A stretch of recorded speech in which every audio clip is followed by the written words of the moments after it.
Alright fellas, first welcome to my first shed. It's a total wreck. I'm working on it, but as you can see, I got stuff absolutely everywhere.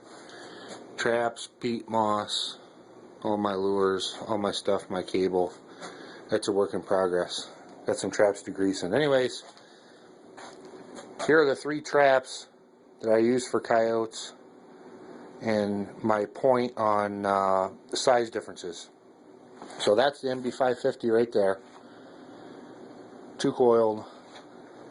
That's a Duke 175, and that's the new Bridger 175.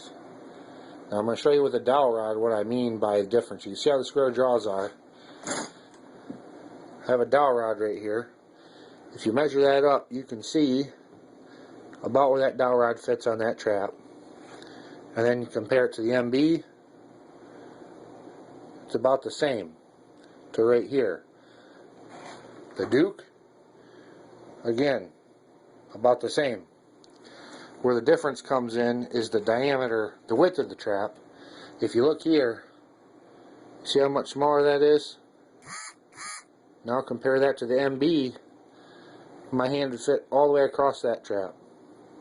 That's a huge difference. You're talking probably a 1/4 inch. I'll measure it here in a second. Again, the Duke 175, about the same. So let's get the tape measure out here to make it a little more official. Bear with me here. But as you see with the MB, you're, from side to side, actual catch area is about 5.5 inches. Where you go to the Bridger, it's just barely 4.5. So there's an inch wider kill area on an MB550 than there is on the Bridger, and again 4.5 on the Duke 175. So obviously, I mean, it's a good trap. It's center swivel. It's got a pit pan.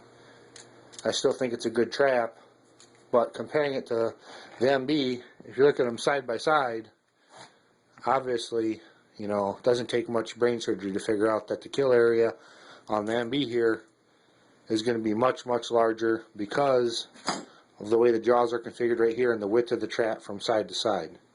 You got an extra inch, so a coyote's got a lot more, you just have a lot more kill area for him to step on the trap. Not saying this trap's a bad trap, I think it'll work just fine, but comparing it, saying it's almost inch for inch the same as the MB, well, obviously you can look at them right here. It depends on what you consider almost. The jaw spread here is pretty darn close. It's 4 3/4 here and 4 3/4 there. So just this small area from here to here, that's fine. The problem is the MB hits you all right here and right here, which really decreases the kill area on that trap. And the Duke, same idea. But I can tell you I've caught plenty of coyotes in a Duke 175. As a matter of fact, everyone I've ever caught is in a Duke 175. So they do catch them and they'll work.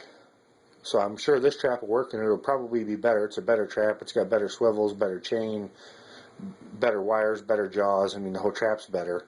But compared to an MB550, I don't think there's any question that it's a smaller trap and not as well built. But anyways, so that's what I'm saying when I'm saying kill area difference, which you can see it right there.